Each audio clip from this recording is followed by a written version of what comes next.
And then the last slide is just if you guys have any questions about anything.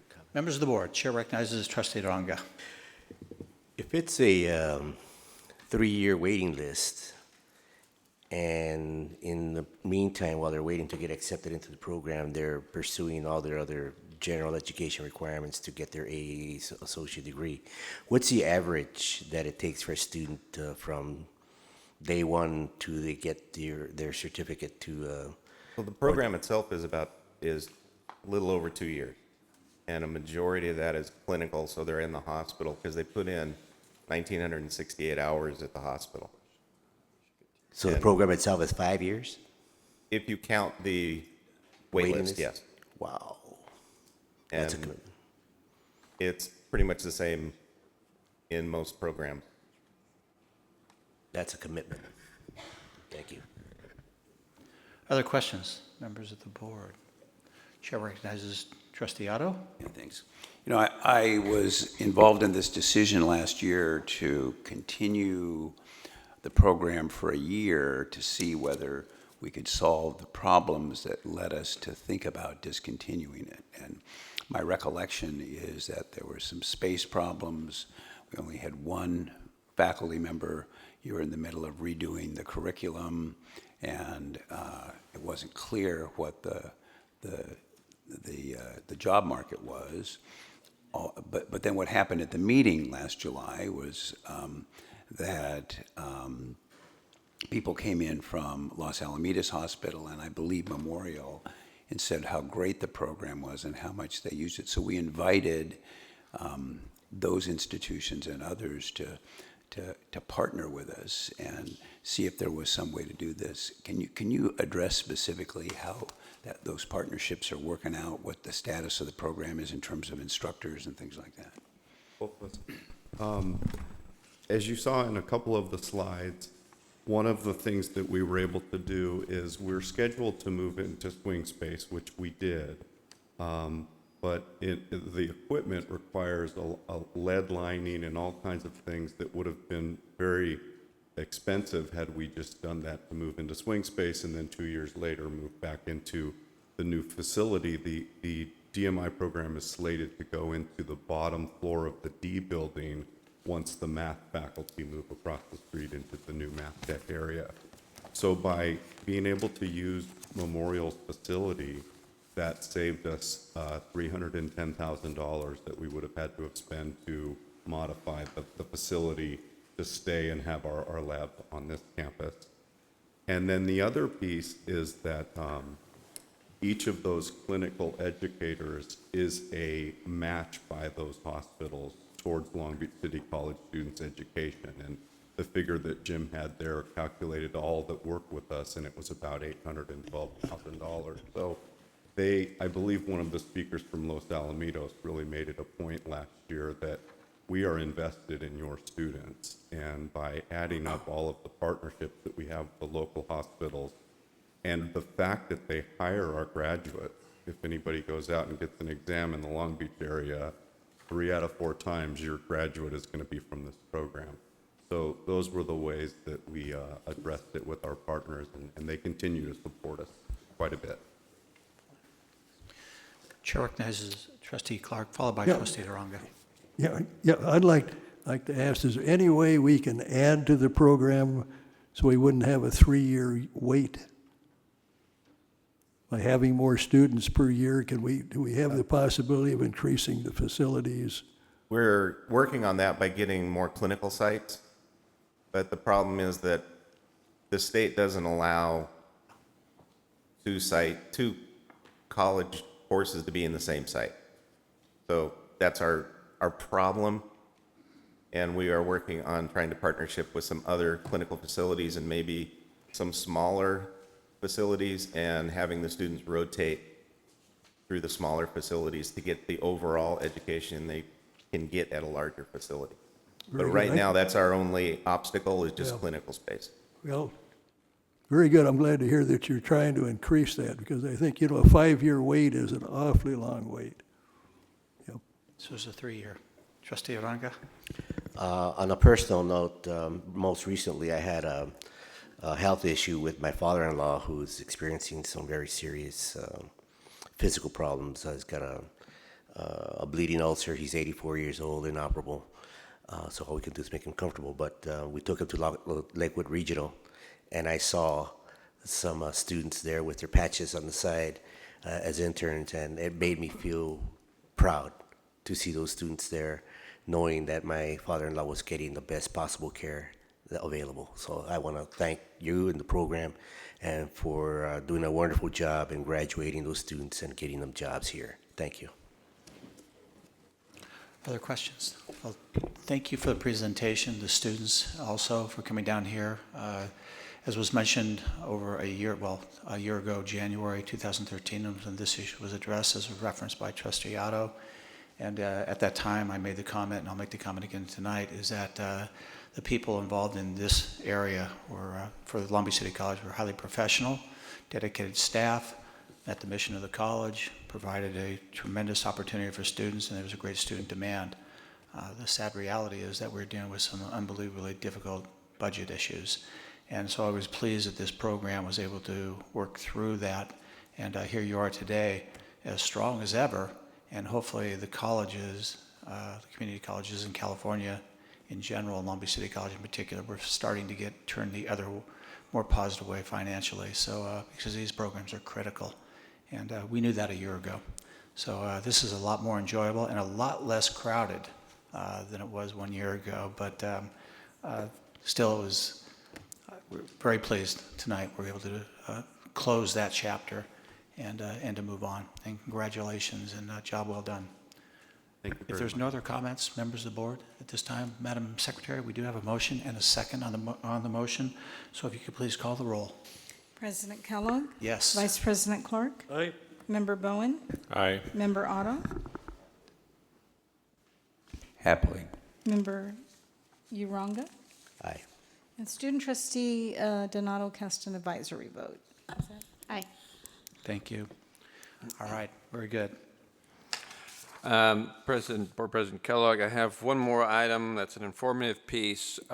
Since we have been talking quite a bit about career technical education, and you just heard the presentation from Professor Steele and Dean Creason, did want to take just a moment to update the board on some of the other career technical education activity that we've been engaged in since this is a topic of discussion today.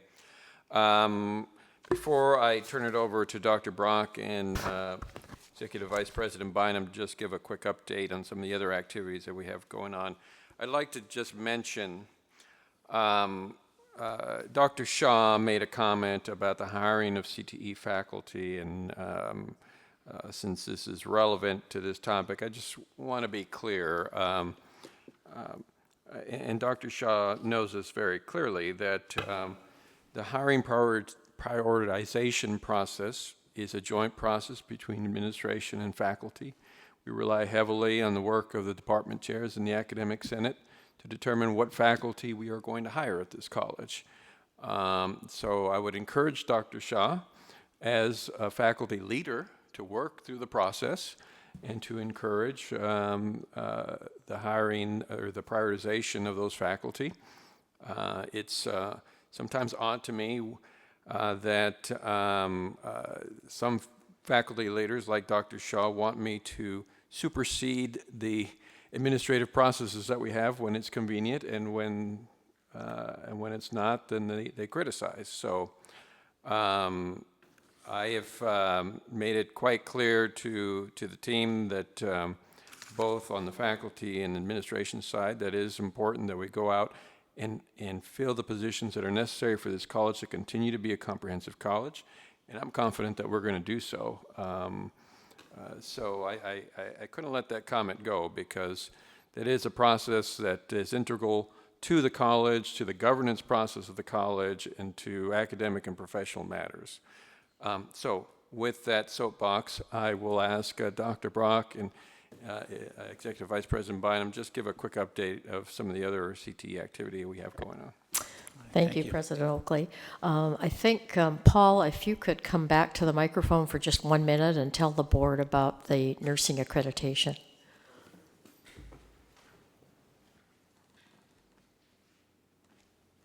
Hello again. This last week, we had ASIN, which is the nursing accreditation agency, out to visit our campus. They spent 3 days with us. We had an evidence room, much like every a college accreditation. And the nursing program is accredited by 2 agencies. The one that you're probably most familiar with is the BRN, the Board of Registered Nurses. And that's the one that allows you to operate. The ASIN accreditation is a prestigious accreditation that's only given to the top programs in the nation. And I'm happy to announce that after a 3-day visit, they granted us continued accreditation under ASIN, which some of you may have remembered as the National League of Nursing Accrediting Commission. They have changed their name to ASIN. So we are still in very good hands, and we have been accredited, and both President Oakley, Dr. Brock, and Vice President Delgadio attended the debrief where they made some recommendations. They were very minor, but we're very complimentary of the program. So we're very excited in the nursing area to have that And I'd like to comment on what a wonderful job the staff and faculty did. This is an enormous amount of work, and it's a very prestigious accreditation, and so we're very happy that they reaffirmed the excellent job that is going on at Long Beach City College. So please convey our best to the staff and faculty, Paul. Okay. And as you heard in the DMI presentation, we have hired for a spring hire the DMI faculty, and he has already started. He's not here tonight because he's actually teaching. And so we will now have 2 full-time faculty that are in that program, and that will certainly assist us in moving the curriculum and making additional changes, and also finding additional clinical space, which we're trying to do so that we can decrease that wait list. The other vocational CTE programs are continuing to work on their advisory committees and to make sure that they have strong representatives from the community and business and industry. You did meet our new CTE dean, and I'm, of course, perfectly thrilled that he's here because some of my workload could be shifted to him, so thank you, Ken. There's been a lot of revision in curriculum that is moving forward that will strengthen our CTE programs as we move forward. And I think given time over the next 6 to 8 months, you'll see some real changes going on in all of the CTE programs. So, and Luann wants to tell you about a couple of the grants that we have that bring in a lot of money to the college. Okay, thank you. Thanks, Marilyn. I also just want to acknowledge Ken and welcome him. We're very excited about having somebody with his experience working with us in economic and workforce development. We really think that this is going to allow us to be able to launch some programming that we haven't been able to do in the past. You were notified a while back that we have a Department of Labor grant for the Trade Adjustment Act. It's $2.7 million. We'll be focusing on developing latticed career pathways in engineering technology. That grant is a 3-year grant. We intend to apply for round 3 as well, and so we'll be working very closely on that. Another grant that I wanted to alert you to that I think that we will have a very good crack at as well is the Career Pathways Trust Grant. The Department of Education will be accepting applications. It's a $250 million pot of funds. It is really designed to develop career pathways from K through K-14. We are planning on applying for 3 different tiers. One would be $6 million, trying to focus on the healthcare and allied health technologies area. The second one would be $15 million, focusing on the engineering and the career pathway in that area with some of the trades programs. We're also probably going to participate in another consortium with Santa Monica College with the child development area. And then I think the other thing, just as a reminder, We did hire an academic affairs, a cybersecurity professor last year, and we will be building up the Homeland Security packaging in that area as well. And the other piece is the work that we're doing. It's taken a long time to kind of work through the process with the Port of Long Beach for mechanical maintenance, but we're getting towards the end of that discussion, and we will probably be rolling out that program within the next year or so as well. And there's just one other program that you'll begin to hear something about. Well, it's not strictly a vocational program. It's $100,000 in 10, and it's to create K-8 elementary school teachers that have an emphasis in science and math. And we've been asked to participate with Cal State Long Beach in that program. And we're one of the only community colleges in the region that's been asked to participate in that program. It's not funded yet, but we anticipate that it will be because it is one of the national emphasis on education to build early pipeline for people in science and math. And the beginning of March is the first time that the partners, including us, will meet with Cal State Long Beach to discuss that program. Any questions? Any questions? This is Trustee Otto. Just one. I think there was recently some state money that came out of the Linked Learning Alliance. That can you tell us about what that is and whether we're trying to do anything with that?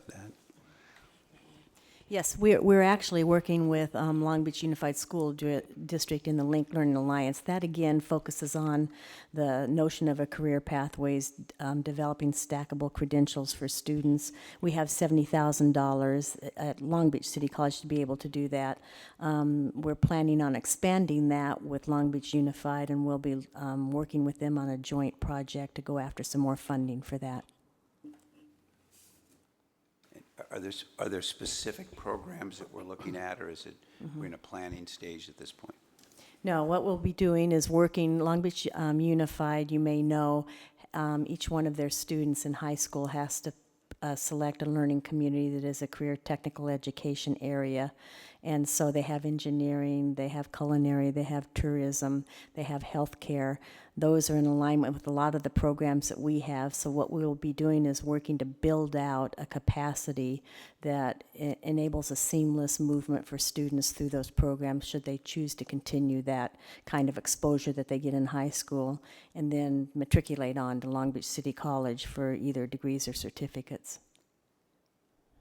I had received some communication a couple weeks ago from someone who was aware of the availability of these funds and wondered whether there might be an opportunity to do a program here in bicycle shop maintenance and sales and mechanics and things like that. Because there are so many new businesses that do that in Long Beach now, I think the number of bike shops that we've had, including repair shops, has quadrupled in the last 5 years or so.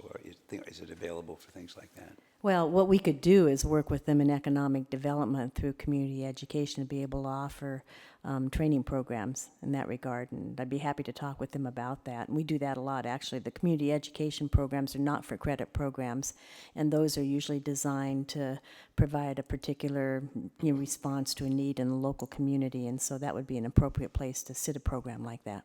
Okay, great, thanks. Other comments, member of the board? I do appreciate the update on this. I think that as President Oakley talked earlier, there seems to be sometimes, especially certain times of every 4 years, or people seem to start making tangents. And I actually asked for this because this is the course catalog. And so it frustrates me when I hear people make a very general statement at Long Beach City College, and people that were at the State of the College address heard me also make this statement that this college offers one of the largest vocational educational programs in the state of California among community colleges. If you don't believe me, well then look at the catalog. This is what we offer, and I've had it now to where I can cite it pretty quickly. 38 programs, 41 AA degrees, 18 AS degrees, 59 programs, including the cybersecurity, things like that are being developed as well. And the confusion, which unfortunately from a year ago, to where people were standing and saying, just because we no longer offer, for example, welding certificate, we don't offer anything. And the fact is, we do offer welding, sheet metal, photography, and most of those. So I now carry this around just so I can show people exactly what they are saying.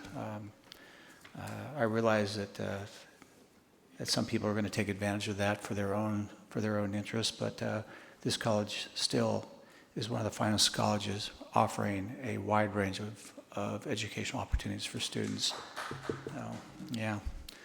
And I have it to prove now, so don't believe me, just look at the catalog. So it's timely, the fact this is the month. We've hired now somebody who I put on the spot because I didn't know you were really from Wisconsin. Someone just told me that, but I was going to ask you if you were a fan of the Packers, but then I found out you were a fan of the Dallas Cowboys, so no wonder you left that state. But it's all moving forward, and I'm very proud of the college in many ways, but in particular on what we do in the vocational field, and we're going to continue doing the vocational field. So are there other members of the board at this time? I appreciate the update. President Oakley, any other comments at this time? That is an informational item only, so we will move on. Thank you all very much. We're now to item 10 point, We're good. All right. Just wanted to look over, make sure, Madam Secretary, I'm online. Academic affairs, we have 10.1, which is material fees. This is to approve 27 material fees for specific courses offered in the following departments to cover the cost of materials. Fees will be paid at the time of registration, and there's a whole host of these. Unless there's some questions, first I'll entertain a motion to approve the material fees. Motion by Trustee Clark, second by Trustee Aranga. Are there questions, comments from the members of the board at this time? Hearing none, Madam Secretary, please call the roll on item 10.1. President Kellogg? Aye. Vice President Clark? Aye. Member Bowen? Aye. Member Otto? Aye. Member Uranga? Aye.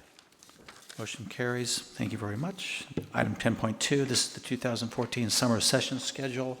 And what the motion will be is to begin the summer session beginning June 16, 2014, and running through August 15, 2014. And there is some background on this. The starting date has been selected to accommodate our students enrolled in the spring term and prospective students from the neighboring Cal State universities and UC campuses.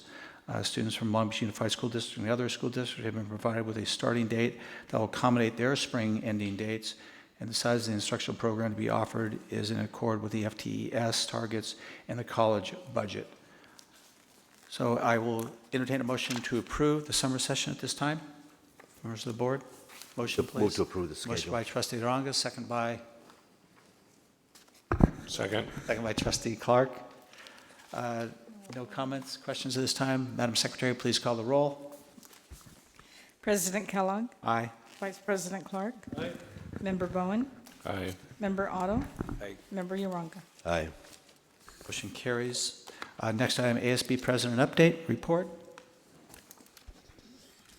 Yes, once again, want to welcome our ASB president to the podium. Welcome, Marco. And as you're walking towards the podium, thank you also. Most people don't realize that our students are also involved in a wide range of committees, and you are involved with accreditation, with Standard 4, the governance, and many times people don't realize that, and so I just wanted to acknowledge we appreciate the fact we're student involvement, which they are there for a reason, and the fact you take the time to also do that is much appreciated. Thank you. Good evening, President Oakley, Board President Kellogg, and members of the board. Thank you again for giving me the opportunity to speak on the great things that our ASB and Student Life are doing. This past week, the Office of Student Life, along with dozens of clubs, held a Join a Club Day at both campuses and had a great turnout. We also held Coaches vs. Cancer, a charity basketball game here at the LAC, and had a number of ASB, PCC Student Council, and club members participate in and attend the event. The LAC Cultural Affairs Council, hosted Sharon McLucas's Forgotten Images exhibit, which is an African American artifacts exhibit with artifacts dating from the early 1800s to present.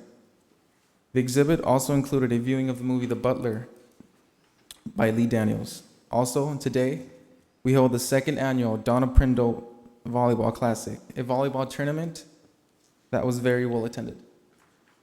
On February 27th, from 11 to 1, the PCC will host the House of Blues Schoolhouse, an event aimed at highlighting the contributions of African Americans blues musicians and celebrating Black History Month. At this event, the neighboring elementary schools are invited to come and enjoy the festivities. On Thursday, March 13th, the LAC will host a Celebrate You event and resource fair from 10 to 1. The PCC will host the same event on Wednesday, March 19th from 11 to 1. Also, a creative writing essay contest will be held at the LAC on Thursday, March 27th. Lastly, in the coming weeks, we will hold interviews during our ASB meeting to fill the vacancy in the vice president position. And that is all for now. Thank you. Thank you very much.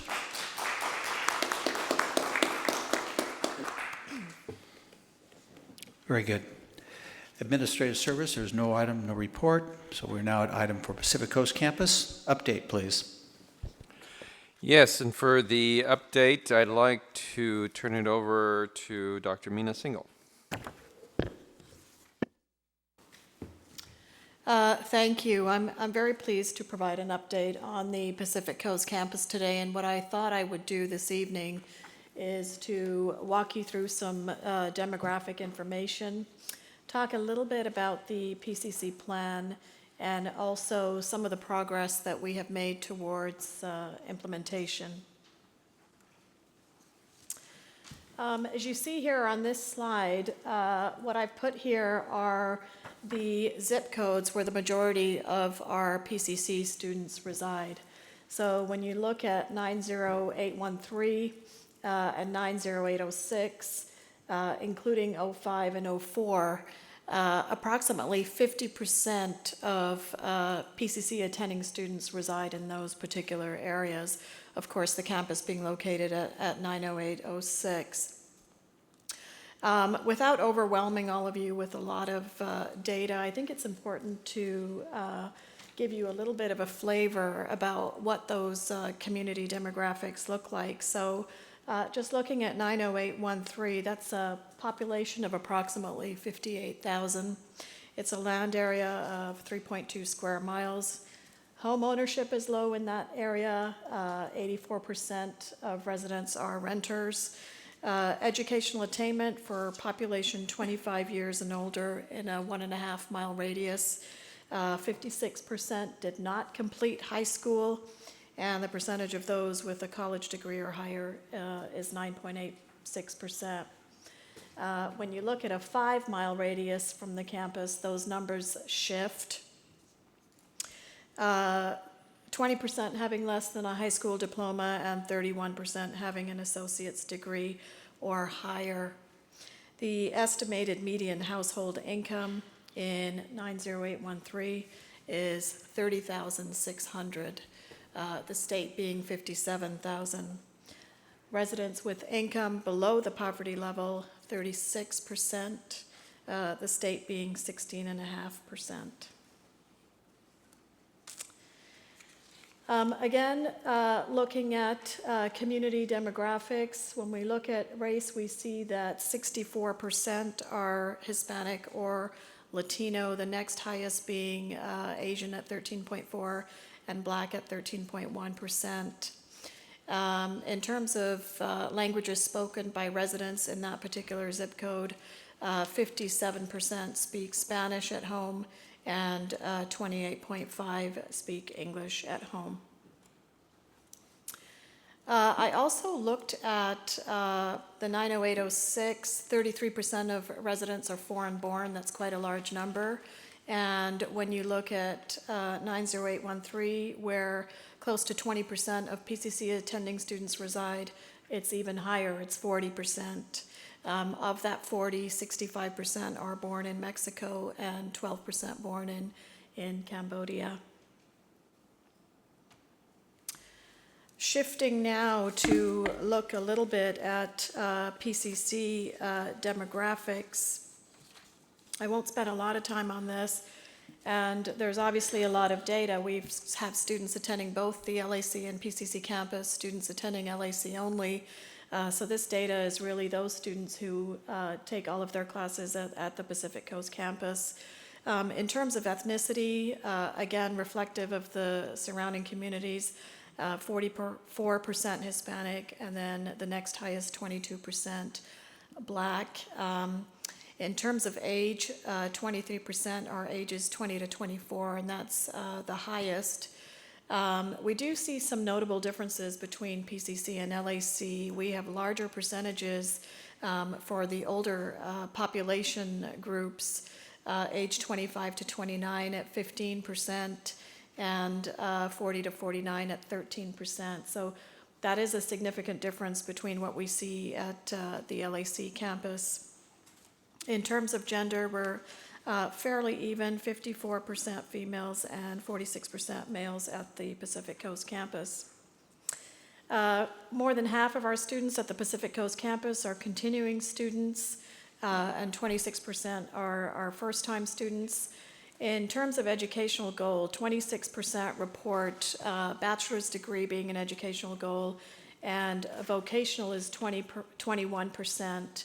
That again is a significant difference between what we see at the LAC campus, where 44% report their bachelor's degree as an educational goal, and 14% report vocational as an ed goal. And I think this is relevant as we start to think about the creation of new CTE programs at the Pacific Coast campus. Another major difference between PCC attending students and LAC students is you'll notice that majority are part-time students. 67% of students at PCC take fewer than 12 units.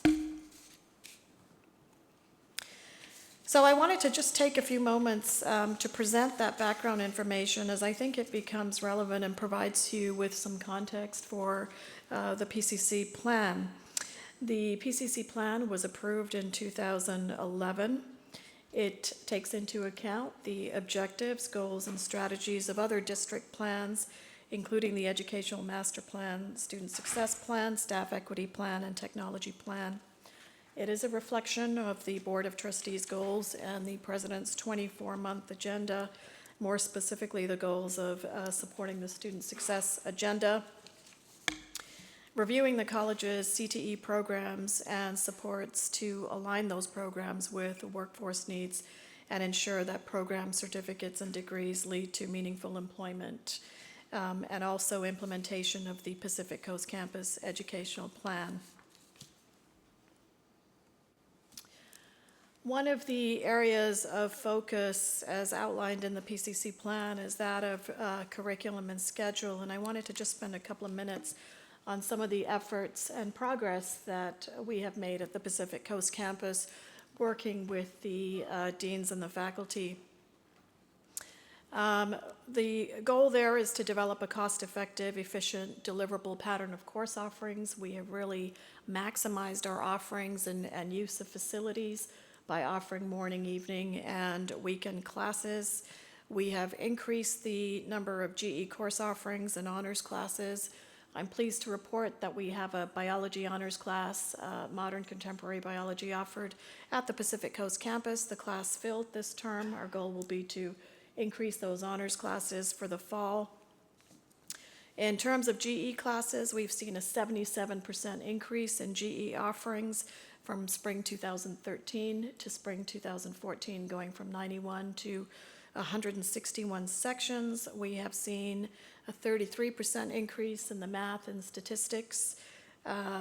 We can now offer biology, chemistry, geology, and some additional science classes at that campus with the new facilities in EE, and have seen an increase of 275%, and an overall increase of courses at that campus of 22%, going from 437 to 533 in a year's period.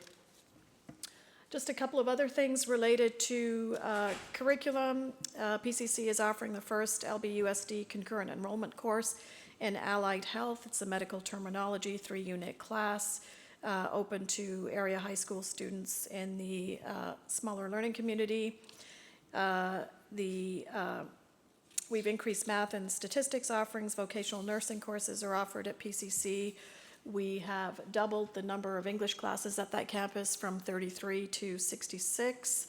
The EMT, Emergency Medical Technician program, one of the most popular courses in allied health, serves over 80 students, is offered at the Pacific Coast campus. So we've seen many changes in the area of curriculum. We have implemented Schedule 25, that is the Office of Academic Services, which is a scheduling tool to really help us with the automation of scheduling, and hope to extend that to event scheduling. We continue to support current and new programs. Currently, in terms of CTE programs, students can complete solely at PCC. These include Human Services, Advanced Transportation Technology, Horticulture, and Metal Fabrication Technology. And we will continue to work with the deans and the faculty to take a look at the transfer programs and with our new CTE dean, the development of new programs, really making PCC the college of choice for our future workforce.